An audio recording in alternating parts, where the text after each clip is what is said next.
Luz, câmera, som, ação. Matinê. Tudo para ficar ligado no universo do cinema.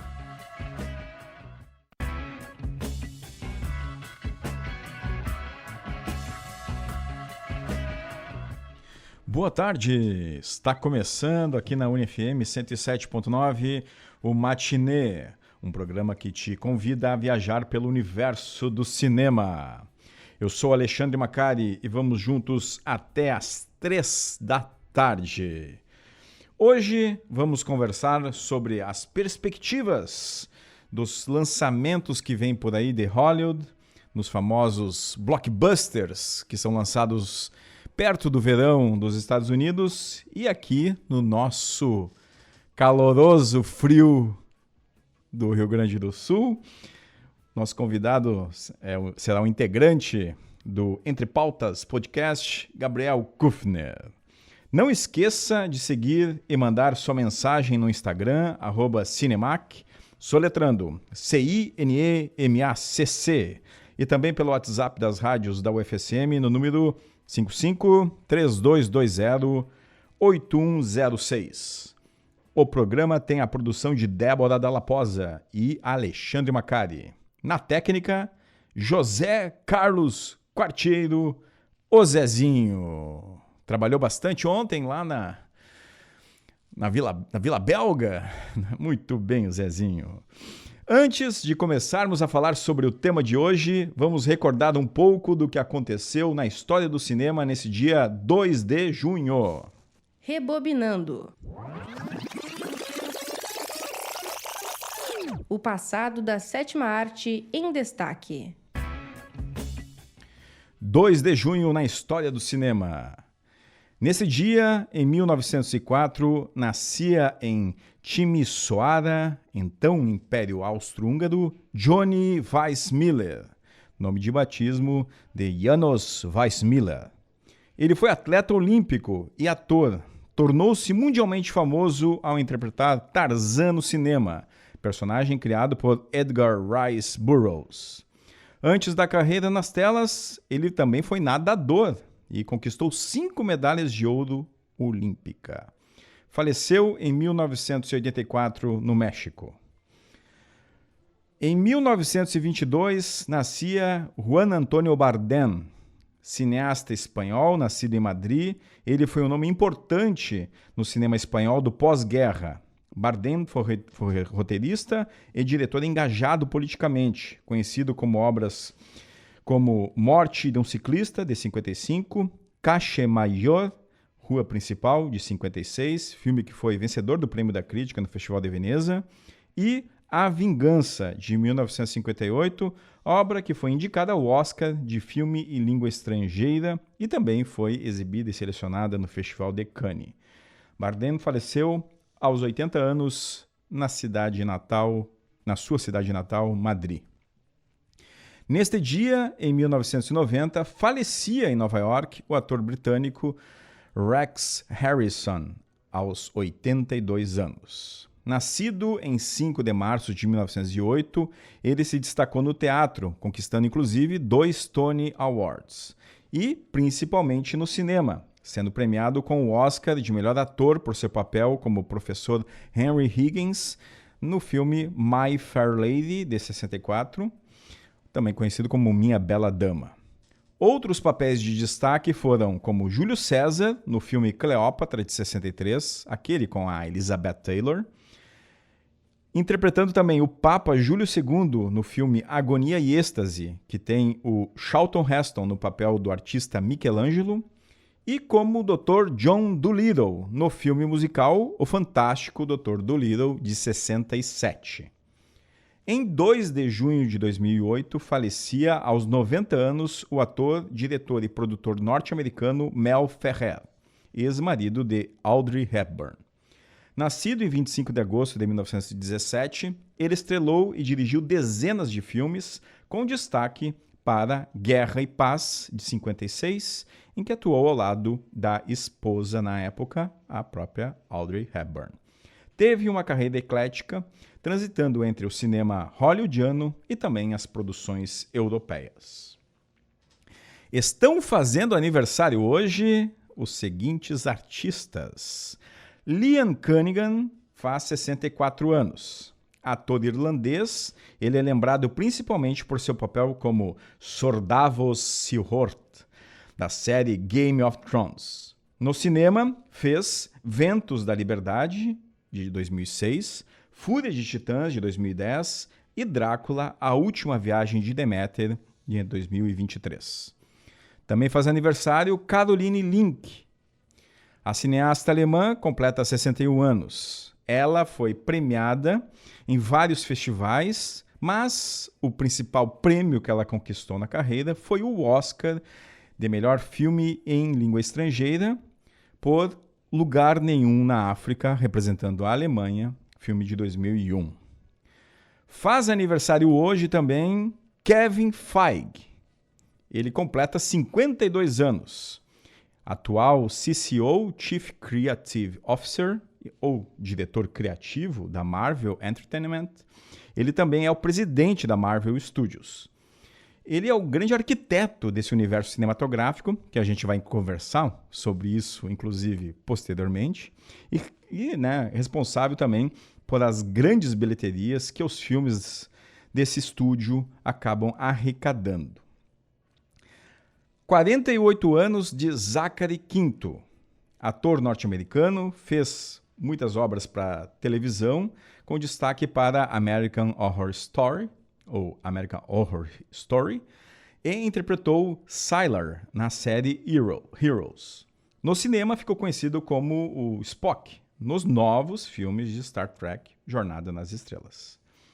Também aniversário de Dominic Cooper, ele faz 47 anos. Ator britânico conhecido por sua versatilidade, marcou presença na televisão ao protagonizar a série Preacher. No cinema, seus principais destaques são para os musicais Mamma Mia, tanto o filme de 2008 quanto a sequência de 2018, a obra Educação, de 2009, e no universo Marvel ele foi Howard Stark, no filme Capitão América, o Primeiro Vingador, de 2011. Morena Baccarin faz 46 anos. Atriz brasileira-americana, ela se destacou em séries como Firefly, Homeland e Gotham, além, claro, de interpretar Vanessa na trilogia cinematográfica Deadpool. Caio Blatt completa 45 anos. Ator e diretor brasileiro, ele é presença constante no teatro, em novelas e séries televisivas nacionais. No cinema fez filmes importantes como Lavoura Arcaica, de 2001, Batismo de Sangue, de 2006, e a sua produção mais recente é Grande Sertão, de 2024. Alcafina faz 37 anos. A atriz sino-coreana e também rapper ganhou destaque por seu humor afiado e atuações em filmes como Podres de Ricos, de 2018, A Despedida, de 2019, e também o filme da Marvel, Shang-Chi e a Lenda dos Dez Anéis, de 2021. E, para fechar os aniversariantes aqui, Eunice Bahia, faz 35 anos. Atriz e estilista brasileira, ela encantou o público como a protagonista no filme Tainá, Uma Aventura na Amazônia, quando ela tinha somente 10 anos. E também fez a sequência Tainá 2, A Aventura Continua, que foi lançado em 2004. Há 50 anos, nas telonas de Santa Maria, nós tínhamos a seguinte programação. No Cine Glória, a comédia militar italiana Coronel Buttiglione, de Mino Guerrini. Neste primeiro filme, o Coronel Buttiglione comanda com mão de ferro 400 homens do 4º Regimento do Quartel de Zanzibar, seguindo à risca o lema Ordem, Disciplina e Eficiência. No Cine Independência, era exibido Pobre João, drama romântico brasileiro, lançado em 75, estrelado pelo cantor e compositor gaúcho Teixeirinha, que também assina a produção do filme com a sua empresa, Teixeirinha Produções Artísticas. A direção é do Pereira Dias e no elenco também nós temos a Mary Terezinha. No filme, João é um humilde mecânico que se apaixona por Viridiana, filha de um rico empresário. Porém, o pai da moça desaprova o relacionamento devido à diferença de classes sociais e tenta separá-los. No Cine Imperial, tínhamos Tarzan Luta pela Vida, dirigido por Bruce Humberstone e estrelado por Gordon Scott no papel de Tarzan. E em duplo com o grande filme de Franco Zeffirelli, A Megera Domada, obra baseada na peça cômica de William Shakespeare e que conta com o casal hollywoodiano famoso Elizabeth Taylor, que faz a Catarina nesse filme, e o Richard Burton, que interpreta o Petruchio. Trilha sonora. Só de ouvir, passa um filme na cabeça. Para abrir nossa seleção musical, trazemos hoje canções de filmes que ou estão em cartaz ou estão chegando aí nas telonas. A primeira música, então, é do filme Lilo e Stitch, Hawaii Roller Coaster Ride, interpretada por Ian Tong e pelo coro de crianças da escola Kamehameha. No escurinho do cinema. Matinê, na Uni-FM.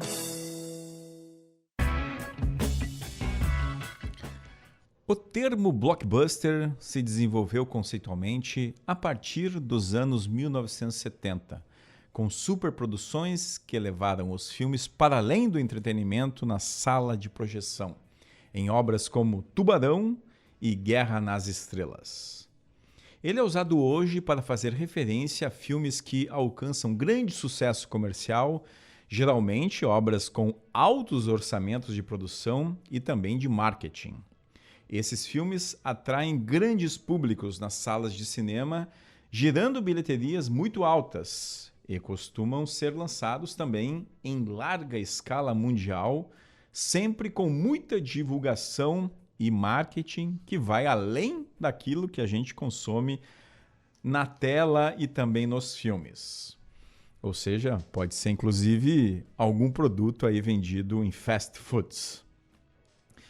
Para conversar sobre algumas produções hollywoodianas que prometem aquecer o inverno gaúcho, estará comigo o integrante do podcast Entre Pautas e também recém-formado em administração, é isso? Gabriel Kufner. Muito boa tarde a todos os ouvintes. Primeiramente, é uma honra imensurável estar aqui. Gosto muito de participar de qualquer coisa que envolva essa universidade que eu tenho tanto carinho. E sim, muito obrigado por lembrar. Me formei esse ano em administração aqui na nossa universidade, aqui do lado, né, no Isso. Centro de Convenções. E estamos hoje aqui, então, para falar de algumas obras muito boas e outras nem tanto. O Kufner, né, a gente chama de Kufo, né, inclusive, lá quando a gente participa, né, do podcast Entre Pautas. Tem um abraço aí pro Alexandre Labella, né, um dos criadores desse grande podcast. E a gente sempre debate muito sobre filmes aí que estão para sair, obras importantes, que tem justamente essa mobilização nas salas de cinema. A gente sabe que hoje a gente valoriza muito o cinema brasileiro, muito cinema feito fora dos Estados Unidos, em outros locais, como Europa, África e Ásia, né? Mas é inegável que quando a gente fala em sala de cinema, o que mais vem para a cidade aqui são produções hollywoodianas. E nós temos, né, Kufo, uma série de filmes aí que nessa janela, vamos dizer assim, de inverno aqui no Brasil, e claro, no Rio Grande do Sul um pouco mais frio que em outros locais do Brasil, né? Que acabam, né, sendo lançados, né, que bate justamente com aquilo que eu falei antes, né, com filmes lançados no verão dos Estados Unidos, né? Vamos fazer aqui uma rodada, né, conversando sobre... Primeiro vamos falar das animações e também dos live actions, né? O que a gente teve aí como live action que já saiu um pouco antes, né? A Branca de Neve, da Disney, né? Que foi um filme que, digamos, flopou bonito, né? Ainda que tenha levado pessoas na sala de cinema, foi um fracasso do ponto de vista crítico, né? O filme, de fato, é horrível, né? Para falar o mínimo, e que teve a Gal Gadot e também a Rachel Zegler, né? Adaptando lá a animação de 37, a clássica animação de 37, né? E em cartaz nós temos o Lilo e Stitch, né? O live action, que recupera aí o filme de 2001. E aí? Vou fazer você uma pergunta assim, né? O que esperar sempre que a Disney resolve fazer live actions? Aqui eu citei dois, né? Um Sim. que foi flopado na crítica, né? E o outro que está aí um grande sucesso nas bilheterias, né? O que a gente espera quando a Disney fala vamos fazer um live action de tal filme? Eu diria que no geral o repertório da Disney ele é um pouco de se preocupar, porque a gente não teve ainda aquela animação pra botar num pedestal e dizer esse aqui é o padrão a ser seguido e é o tipo de coisa que a gente pode esperar das conseguintes. Então, eu diria que gera uma preocupação pra quem é fã do original pra talvez se estressar um pouquinho, mas sempre tem o outro lado, né, que talvez faça pessoas que não conheceram a obra original se familiarizarem e talvez acharem interessante ao ponto de querer conhecer o original e aí sim ter uma experiência mais interessante. Talvez por isso que eles tenham feito tantas obras nesse sentido, né? Eu lembro lá, pô, a gente vai pegar lá desde o Alice, lá do Tim Burton, né? Sim. Passando aí por Rei Leão, né? E eles não têm medo de mexer justamente com essas obras icônicas, né? Sim. O próprio Bela e a Fera, né? Verdade. E agora nós está inclusive em cartaz, né? O Lilo e Stitch, né? Que eu particularmente gosto muito, né? Eu Da também. animação. E olha, o live action não me deixou irritado, por exemplo. Né? Concordo, também não. Eu diria que ele foi uma representação que em alguns momentos eu acho que foi absolutamente fiel, mas que no geral ele não agregou tanto quanto o original. Eu acho que foi uma produção que tem muito a cara de que se baseou no projeto original, sabe? Não algo que chegou em patamares muito grandes, digamos assim. E é um filme que tenta justamente fazer essa ponte, digamos, de trabalhar no lugar seguro, né? Ou seja, são pequenas mudanças ali no enredo, né? A história do Stitch é praticamente a mesma, né? Assim, porque assim, quando tu faz um filme do Lilo e Stitch, o que importa não é nem tanto a Lilo, né? O que importa é o Stitch, né? Que é o personagem carismático. Né? Já era na animação e aqui segue, né? Mas claro que fazer essa questão de escolher, ter uma boa escolha dos atores que vão fazer, eu acho que foi um acerto também, porque a menina que faz a Lilo Encantadora. é encantadora, né? Encantadora. Tomara que ela faça outras coisas até melhor elaboradas no futuro pra gente ver todo o potencial que ela tem. Porque assim, cara, eu acho que foi a primeira ou a segunda cena do filme, eu já queria abraçar aquela menina, sabe? Ela era muito, muito fofinha. E o filme teve estreia em 22 de maio agora, né? Ou seja, ele está ainda em cartaz, com muitas sessões, né? Assim, é aquele filme que, de certa forma, entrou em cartaz justamente para bater o Missão Impossível nas bilheterias, que o Missão Impossível que é um outro blockbuster, que a gente pode também falar um pouco, né? Aqui eu gosto muito da franquia, mas Missão Impossível é aquele tipo de filme que estreou no Festival de Cannes, teve toda aquela repercussão ali imediata. Na sequência já veio para a sala de cinema, já fez uma grande bilheteria na primeira semana, mas quando o Lilo e Stitch estreia, justamente, né, toma conta tanto da sala de cinema quanto das bilheterias, né? Isso se deve, talvez, justamente por esse aspecto ligado à ideia da família, né? Que o filme, inclusive, tem como mensagem, né? O que tu acha dessa perspectiva de filmes em live action que vão vir por aí, já que a nossa ideia aqui é fazer esse bate-papo também de filmes que vão vir, né? Nós temos aí previsto o Como Treinar Seu Dragão, que não é da Disney, né? É da DreamWorks. Isso. Então, o que tu espera dessa sequência aí que vai chegar em cartaz logo logo? Eu sempre tive a curiosidade em ver adaptações de outras mídias sendo realizadas no live action, né? Como a gente teve esse ano também no filme do Minecraft e também no jogo The Last of Us, que foi em formato de série. Mas depois de The Last of Us e principalmente de Lilo e Stitch, eu comecei a perceber que eu não tenho a necessidade de ver uma obra sendo realizada em outra mídia tentando se parecer demais com a original. E assim, o filme do Como Treinar Seu Dragão, eu diria que ele tá até assustando de quão parecido que tá pelos trailers, sabe? Eu que também sou muito fã daquela história, eu assisto aquilo, os trailers dele, e eu fico assim, cara, os caras parece que, não, vamos fazer no mesmo ângulo, a mesma fala, no mesmo cenário. E assim, eu acho que tem tudo pra ser uma representação muito bacana. Talvez a melhor das norte-americanas até aqui.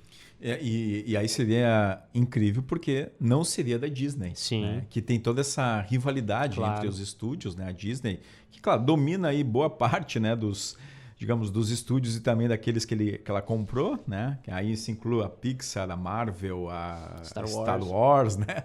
E a DreamWorks aí, né? Que, pra quem não lembra, lá é o responsável pelo Shrek, né? Que esnobou a Disney, né? E pegou ali a primeira premiação de animação no Oscar em todos os tempos. Né? Então, quando a gente vai falar do Como Treinar Seu Dragão, tem toda essa questão aí que fala sobre as tradições dos vikings, né? E toda essa abordagem que, no primeiro momento, pode ser um pouco distante do público brasileiro, né? E também das crianças. Mas, claro, tem as animações, né, que antecedem ao live action, e aí a perspectiva é justamente, né, de observar como vai ser feito essa, digamos, adaptação, né, se vai seguir os moldes do que a Disney vem fazendo aí de uma forma atrapalhada, vamos dizer assim, né, ou pelo menos pouco criativa, ou vai ir para um outro caminho, né? O trailer, eu concordo contigo, quando eu assisti o trailer do Como Treinar Seu Dragão, eu percebi que, né, até ela sentiu-se um tom mais obscuro, assim, na forma de representação. Não é essa luz toda que, por exemplo, tem o filme Lilo e Stitch. Tudo bem que se passa no Havaí, tem que ter luz mesmo, né? Mas, né? São propostas diferentes, né? O Lilo e Stitch é mais infantil ainda, né? Por isso que talvez, né, dentro dessa ideia de bilheteria, que é uma das questões que a Disney procura sempre, né?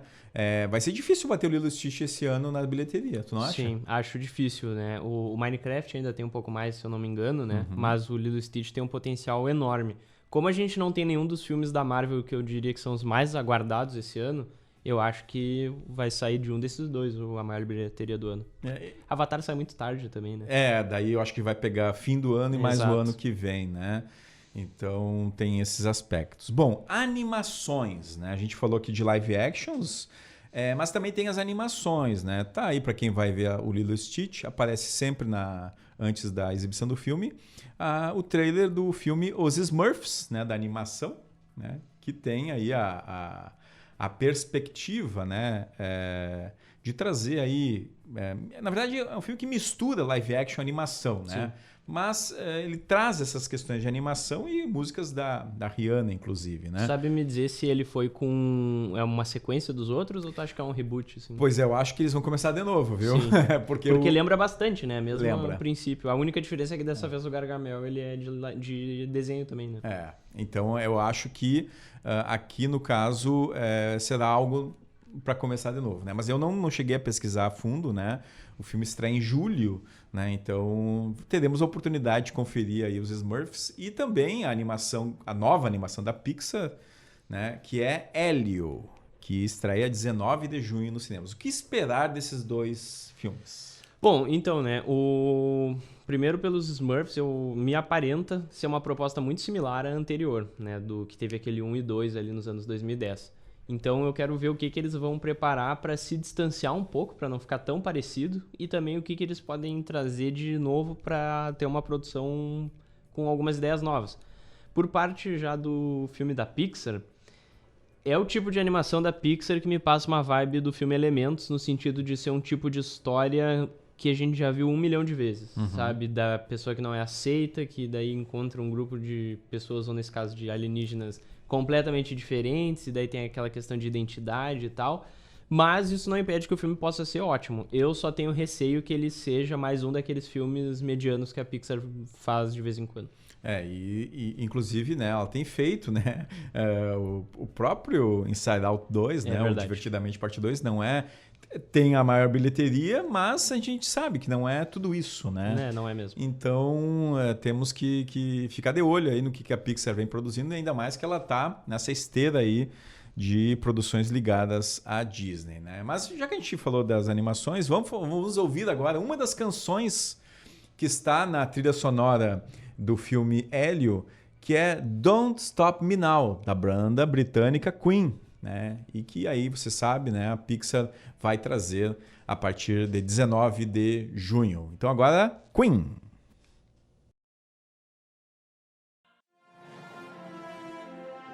Matinê, A cada filme, uma nova experiência.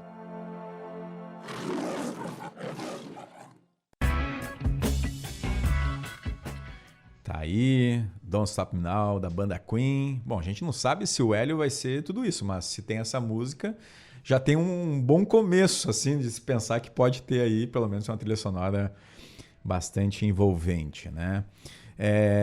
Cufo, voltamos então aqui agora para pensar um pouco sobre esse universo aí que eu sei que tu é um grande fã e conhecedor, né? Que é o universo dos super-heróis.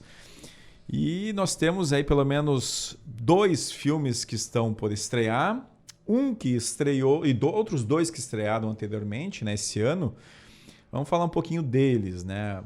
Principalmente do que estreou há pouco tempo aí, os Thunderbolts. Thunderbolts foi um filme que, quando eu fui assistir, eu tava assim, ó, fui de coração aberto, coração livre, né? Enfim, não espero nada desse filme. E talvez por não esperar nada, o filme acabou, né, me agradando bastante, assim. E nós teremos também em breve, da Marvel, né, o Quarteto Fantástico, Primeiros Passos, aí, que está com um marketing bastante forte.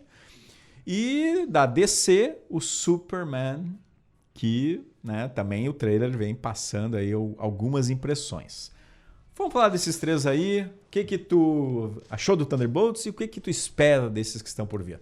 Bom, começando pelo Thunderbolts, a minha expectativa pro filme chegava a ser negativa. Tanto pelo repertório recente da Marvel, que assim, na reta pós-pandemia, o único filme que eu diria que foi realmente bom foi Guardiões da Galáxia 3. Assim, eu amo o Homem-Aranha No Way Home, mas ele não é um grande filme. Mas assim, o Homem-Aranha é aquele que teve aquele 3. Encontro. É que aquilo ali foi um evento cinematográfico. Exato. Né? A sala de cinema parecia um estádio de futebol em plena pandemia. Eu fui na estreia desse filme aí e olha, puxa vida, parecia que eu tava num estádio de futebol mesmo. Parecia, hein? né? Incrível. Não sei se tu foi assistir aqui no Praça Nova, mas, Isso, cara, foi inacreditável. Assim, a fila chegava quase lá de fora do Praça Nova. Primeiro que eu tive que comprar com bastante antecedência, Eu né? também. Isso já muda, né, aquela forma de ir ver um filme, né? Que geralmente tu chega lá na bilheteria tem vaga, né? Uhum. Esse aí não, esse aí tu teve que, né, remar bastante lá para Sim. conseguir comprar o ingresso na sessão inicial. E valeu a pena, sim, né? Por isso que eu acho que talvez isso tenha me passado a impressão de que o filme é melhor do que ele realmente é. Sim. É que eu assisti ele 4 vezes no Bom, cinema, mas aí é. eu já começo a entender um pouco mais o que A gente tá aconteceu ali. falando com um especialista. Dito isso, ele tá no meu coraçãozinho.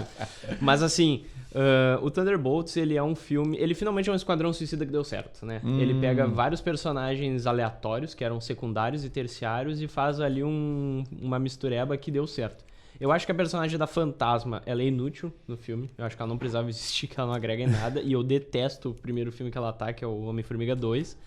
Mas o filme, no geral, funciona muito bem. Eu adorei o Bob. Eu gostei muito da Helena. Eu não achava que ela tinha capacidade de ser protagonista. E ela fez uma ótima protagonista. Eu acho que o Red Guardian, ele entrega bem como um coadjuvante de humor. E o Bucky Barnes é um personagem que eu sempre gosto de ver também. Então eu acho que foi um filme que deu muito certo. E tu acha que, o filme, o marketing do filme fazia já menção à ideia dos novos Vingadores, né? Isso aí o filme, claro, a gente não vai dar spoiler daqui, né? Não é a ideia do programa, mas a ideia é que você possa assistir esse filme. E o spoiler quem tá dando não somos nós, né? São os próprios realizadores, né? Dizendo que eles são os novos Vingadores. O que tu achou dessa jogada de marketing aí da Marvel? Eu acho que ela funcionou de certa forma, né? São poucas as vezes que eu vi um filme mudar de título, né? E, assim, eu acho que isso ajuda a levantar um pouco de, tipo, não é só um grupinho aleatório, sabe? É uma coisa a mais. Eu não sei o quão aproveitados que eles vão ser pro futuro da Marvel, né? Com 2 filmes dos Vingadores a caminho já, no forno. Mas eu acho que foi uma jogada de marketing diferente e interessante. Me surpreende que ele não vai ter nem mais bilheteria que o Capitão América 4. Que eu não cheguei a assistir. Tu até pode dizer pra mim se eu perdi muita coisa. Mas me surpreende que ele não vai ter nem mais que ele, provavelmente. Do ponto de vista, assim, tu economizou dinheiro, né? De fato, porque é um filme bastante, assim... Eu não vou dizer que é o pior filme da Marvel, mas ele tá ali naquela prateleira bem debaixo dos filmes da Marvel. E olha, e tem o Harrison Ford, né? Sim. Fazendo o Hulk vermelho. Por 4 minutos. Pois é, aí que está, né? Eu acho que faltou um pouco de um roteiro mais azeitado, mais desenvolvido. A trama se perdeu ali entre as questões políticas e as cenas de ação. Então, de fato, assim, é bem problemático, né? Mas claro que se tu assiste esse filme e depois vai ver o Thunderbolts, vê que tem algumas tentativas de referenciar, né, aquele filme anterior. Sim. E tal. Porque a Marvel gosta de fazer isso, né? Trazer algumas questõezinhas, né, que funcionam às vezes como fanservice, né? Às vezes funciona como para desenvolver esse universo aí, que é o multiverso, né? Sim. E eu acho que, né, não é um filme assim que eu diria para as pessoas irem ver no cinema se elas estão querendo economizar, né? Tem outras opções melhores aí para conferir, mas, né, claro, tem que ver, né? Então é aquilo que eu coloco, né? Tu tem que assistir, né? Ainda mais, né? Tu que é um conhecedor do universo da Marvel, aí certamente no futuro verá, né, Kufo? O único que eu não vi até hoje é o The Marvels, que dizem que é assim... Eu também não vi esse. Então eu não tô com pressa pra ver mesmo. Mas sobre o Quarteto Fantástico, né, que também foi referenciado no filme do Thunderbolts, né, como a próxima produção da Marvel nos cinemas, eu diria que ele é o que vai ter mais expectativa, mais cobrança, tanto pelo elenco como pelos personagens que estão ali, que voltam ao live action numa nova encarnação depois de 10 anos, né? E que veio de uma última encarnação desastrosa, que também não andou pra frente por causa do seu insucesso. Mas eu tô muito curioso, porque eu sou muito fã do Pedro Pascal, eu gosto do ator que vai fazer o Tocha Humana, e eu gosto desses personagens. Então eu quero muito ver o filme pra ver o que eles vão nos apresentar ali. É uma realidade diferente, é uma realidade retrofuturista dos anos 60, com elementos já mais futuristas que a nossa própria realidade, em que os produtores vão ter a liberdade de nos apresentar o que quiser ali, sem muitas consequências pro universo Marvel. Eu tô bem curioso e também quero ver o que eles vão fazer pra interligar isso com a realidade do resto dos personagens. Porque essa é a ideia, né? A gente tá se encaminhando para chegar próximo dos Avengers novamente aí, né? Para encerrar essa fase, a fase e também essa era, né? Essa era do multiverso aí. E, cara, bom, eu já falei em outra oportunidade que eu acho muito difícil ser feito um filme bom do Quarteto Fantástico, né? A minha expectativa, portanto, para esse que vai ser lançado 25 de julho é bastante baixa, viu? A recepção foi bem negativa por enquanto. Pois é, né? Eu não sei o que não pega, né, nesses personagens aí, porque inclusive o próprio filme lá do Doutor Estranho, né, o segundo, tem lá uma referência também a alguns personagens do Quarteto Fantástico em outro multiverso, né? Nem me lembrava. Inclusive agora é o Krasinski, né? É o Krasinski. É o Krasinski, isso. O John Krasinski, né? Que faz um dos personagens aí. E, né, eu tenho bastante dificuldade, assim, pra entender. Eu não assisti essa versão que tu citou aí, a mais recente, né? Do Quarteto Fantástico. Mas vi as anteriores, né? E olha, né? Claro que os atores são bons, né? A Vanessa Kirby já demonstrou ser uma grande atriz aí, principalmente em filmes dramáticos, né? Ela também fez algumas Missões Impossíveis, né? E o Pedro Pascal é aquele ator do momento, né? Tá em tudo que é produção. Então... Sim, ele fez Game of Thrones, The Last of Us, Marvel, DC. O que falta pro cara? Star Wars. Star Wars ele fez também, né? O Mandalorian, né? Isso. E, pois o cara tá em todas, né? Então, aí que tá, né? Vamos ver se né, aquele acerta, né? Porque ele vem acertado. Ele tá no Gladiador 2 também, inclusive, isso, verdade. Né? E, inclusive, junto com esse ator que faz também o Tocha Humana. É verdade, me fugiu o nome dele, mas ele faz um personagem bem famoso do Stranger Things. Isso, né? Então, assim, a perspectiva é que, né... Enfim, é uma tentativa da Marvel aí em tentar recuperar. Eu acho que o Thunderbolt já deu uma levantada aí no astral. O pessoal, depois do que tinha sido feito antes, estava bastante cabisbaixo, decepcionado. Parece aquele time que tá perdendo tudo que é jogo, tu sabe que vai perder e aí consegue um empate. Mas essa é uma boa analogia, cara, porque os fãs da Marvel parecem uma torcida de futebol, cara. Porque, assim, às vezes a gente vem de uma sequência de 4 ou 5 filmes bem ruins e daí vem um na direção certa e fica todo mundo iludido, louco pra saber o que vem em seguida, né? Então, tipo assim, o Deadpool 3 deu uma erguida no povo. Eu não gostei do filme, mas muita gente gostou e ele foi um tremendo sucesso. E agora o Thunderbolts a mesma coisa, né? Vamos ver se o Quarteto Fantástico eleva a galera ou bota no chão de novo. Porque tem um outro problema aí pra Marvel, né? Porque o filme esse vai sair depois de um outro super-herói do estúdio rival, vamos dizer co-irmã. assim, né? É um irmão rival, né? Que é a DC. E será lançado aí o Superman, do James Gunn, né? Dirigido pelo James Gunn. Aí a produção que tá prometendo aí ser, né? Não sei se um grande filme, mas pelo menos levar muita gente às salas de cinema, né? Tu vai ver no cinema esse filme? Com toda certeza. Eu não sou o maior fã do Superman de todos os tempos, mas eu sou muito fã do universo DC e eu tô muito curioso para saber o que o James Gunn preparou ali. Porque foram anos de planejamento para estancar a sangria do que foi o Snyderverso, né? E então agora, essa vai ser a primeira empreitada desse novo universo que vai, na minha opinião, digitar bastante até onde que ele vai chegar, né? Porque é o personagem mais icônico do mundo dos quadrinhos, pelo menos aqui no Ocidente, e com uma produção extremamente ambiciosa e que eu tô muito curioso para ver. Eu não sei se vai ser bom, se não vai, mas eu quero muito conferir o que o James Gunn preparou.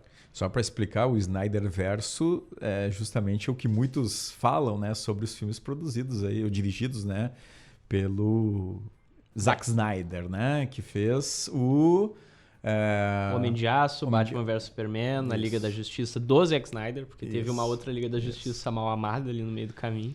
Então esse diretor daí, ele fez muito, mexeu muito, né, nesses universos aí, então o pessoal fala Snyderverso, né, que embaralhou um pouco aí aquilo que a DC tinha, porque eu acho que a DC nunca teve essa mesma proposta da Marvel, né, mas, vez que outra, queria fazer algo que emulasse, né? A própria Liga da Justiça, né? Trabalha um pouco isso, né? Tu gostou da versão de 2021 do filme? Do Zack Snyder? Eu gostei. Eu também. Eu gostei mais da versão do Zack Snyder do que a versão que foi pro cinema, Com né? certeza. Mas enfim, né? É um filme mais longo também. Eu acho que dá pra desenvolver melhor os personagens. Talvez ele não seja tão comercial. Sim. Por ser mais longo, Talvez né? tinha que ser parte 1 e parte 2, né?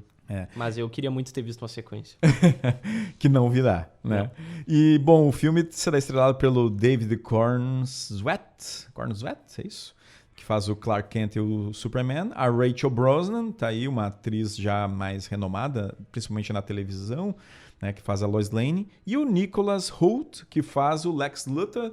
Nicholas Hoult aí, né, fez aí mais recentemente o Jurado número 2 do Clint Eastwood, né, para quem não conferiu, tá aí nas plataformas de streaming, né, então vale a pena assistir. Expectativa, então, Superman ou Quarteto Fantástico? Qual que tu aposta que vai vingar? Eu acho ousado ir no Superman, mas eu vou no Superman porque eu tenho receio. Eu também acho complicado de fazer o Quarteto Fantástico funcionar num longa. E esse Superman, eu acho que ele vai aproveitar algumas coisas que a gente tem visto em filmes de herói recentemente, que é aquela origem que todo mundo conhece ser meio cortada, sabe? Eu acho que a gente não vai ver de novo batalha em Krypton, mandar pelo Sedex espacial o bebê do Superman pra Terra e ele aprendendo a viver. Eu acho que já vai começar ali no Vamos Ver, que nem as últimas versões que fizeram tanto do Batman como do Homem-Aranha, que daí não tem pais assassinatos no beco, tio morre, aranha pica e tal. E então eu acho que ele vai ser um filme já bem dinâmico. É um universo em que os super-heróis já existem, né? Nos trailers tem Lanterna Verde, tem monstro gigante, tem forças de super-heróis já inseridos. Então vai ser um dilema interessante de a gente ver um cara que é realmente muito bom, muito puro, tendo que se provar para uma plateia que deve estar muito satisfeita com super-heróis que não tem a bondade dele e que fazem o que bem entendem. Então eu acho que tem tudo para ser interessante. Maravilha. Para fechar aqui o nosso bate-papo, né? Tem outros filmes que vão estrear, né? Agora tá chegando aí essa semana também o Bailarina, que é um spin-off da franquia John Wick, né? Estrelado o John Wick é estrelado pelo Keanu Reeves, né? Mas o Bailarina vai trazer a Ana de Armas, né? Fazendo essa personagem. O filme ele se passa ali entre o John Wick 3 e o John Wick 4, que eu gosto muito, inclusive, desse 4, né? Outro filme que também tá para sair agora nesse período, né? É o Jurassic World Recomeço. É uma franquia difícil, né? Para quem aí já conferiu o Jurassic World, aí os 3 primeiros que saíram, né? Esse aqui promete trazer uma outra perspectiva, né? E traz o Gareth Edwards na direção com a Scarlett Johansson, o Mahershala Ali, né, no elenco. Então, tem bons atores, tem um diretor um pouco mais seguro, né? Pode ser que dê resultado, né? Mas vamos aguardar, o filme estreia início de julho. E mais lá pro segundo semestre, mais adiante, né, prometem o Mortal Kombat 2 Meu Deus. e também o Avatar Fogo e Cinzas, né? Esse lá para dezembro. Aí vai ser um outro papo que a gente vai trazer aqui. Quem sabe tu vem aí. Ah, eu sou muito fã de Mortal Kombat e eu vi a pérola que eles fizeram em 2021, então se quiser contar comigo, eu me torturo por 2 horas pra ver a sequência disso aí que eles estão preparando, mas... É aquilo, né? E o Avatar, tu sabe que eu tô curioso, cara. O segundo, ele não é lá essas coisas. Eu por gosto. mais. Não, aí é que tá. Eu também gosto. Eu acho ele um espetáculo visual. Eu acho ele um filme um pouco vazio, assim, meio esticado demais, mas assim, só de sentar na sala de cinema e ver aquilo lá, eu acho muito especial. Então, só pela experiência eu já tô ansioso. Cufo, muito obrigado pela tua presença. Voltará outras vezes pra gente falar um pouco mais sobre esse cinemão hollywoodiano aí. Fico muito feliz pelo convite, eu amo falar e, assim, obrigado demais pelo convite, que eu tô muito grato de participar aqui. Um forte abraço a todos os ouvintes. Maravilha, vamos agora pro nosso Giro do Cinema. Giro do Cinema. Tudo o que acontece no mundo dos filmes.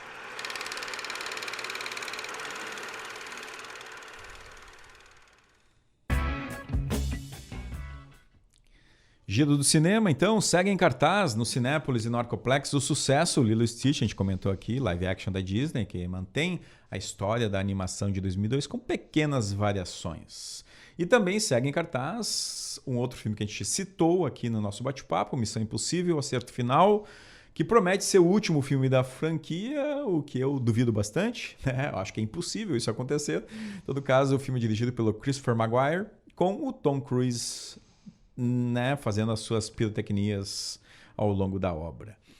Em cartaz também, Confinado, de David Yarovesky, suspense com Bill Skarsgård e Anthony Hopkins, o terror Premonição 6, Laços de Sangue, sexta parte da franquia, que retornou aí depois de 14 anos, e também o Karate Kid Lendas, que resgata os elementos nostálgicos da franquia, esse aqui estrelado pelo Jack Chan e o Ralph Macchio. Terça-feira, amanhã, dia 3, às 19 horas, no auditório da SESBA, os cineclubes Lanterninha Aurélio e Otelo celebram 130 anos do cinema.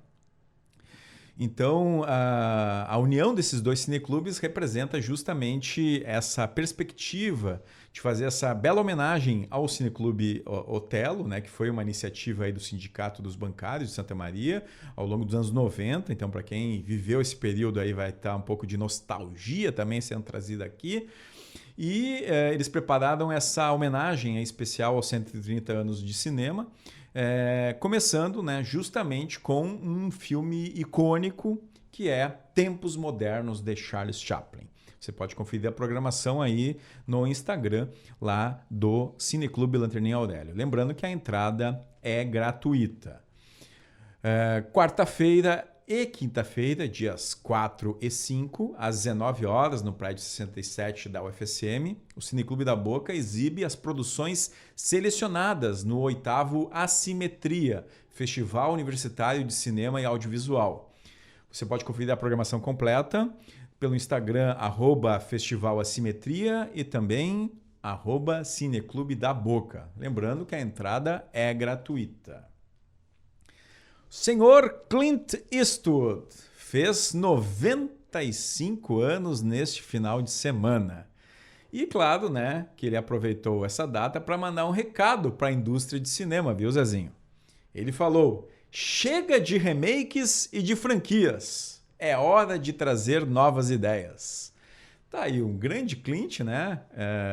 Eu sou muito fã do cinema dele, né? E ele deu esse depoimento ao jornal austríaco Kurier, em que ele criticou justamente essa repetição de fórmulas de Hollywood, dizendo que falta, né, boas ideias para os roteiristas, e aquele tempo que eles criavam ideias originais, né, como o filme Casablanca, que ele citou inclusive na entrevista, né? Segundo ele, a minha filosofia é: faça algo novo ou fique em casa.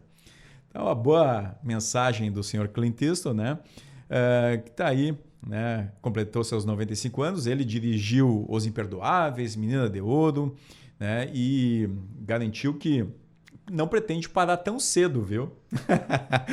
Então isso é o que mais assim desperta interesse por parte dos fãs desse bom cinema, que o seu último filme, né, que a gente citou, aí, o seu filme mais recente, vamos dizer assim, Jurado número 2, foi lançado ano passado e, né, ele está com outro projeto aí já em fase de pré-produção.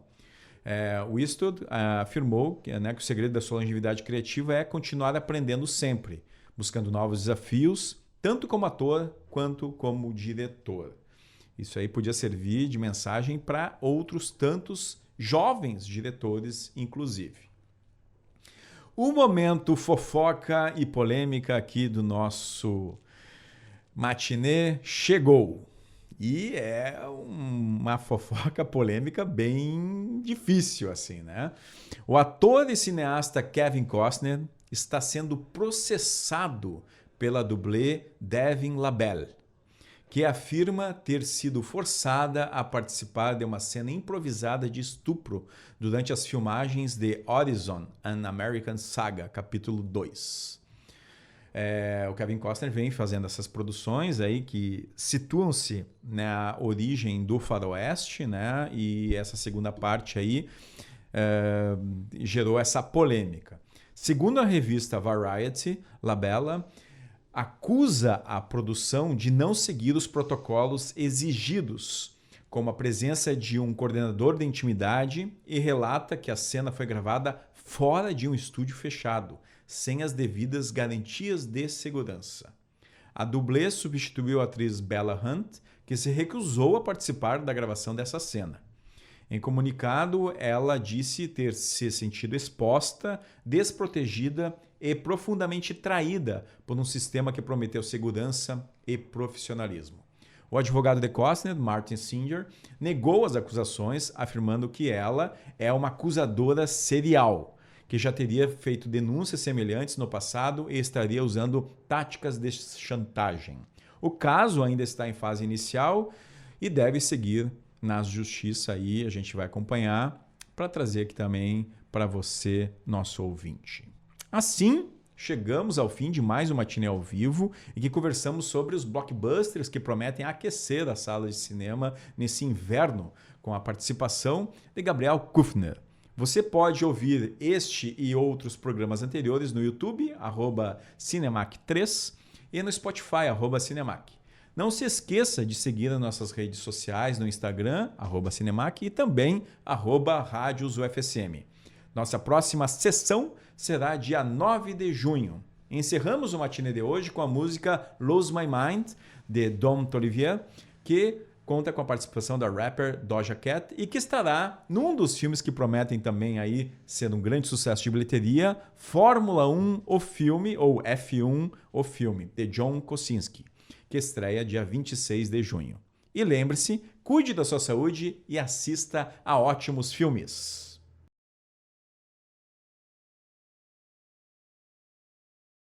Corta! Você acompanhou Matinê, tudo para ficar ligado no universo do cinema.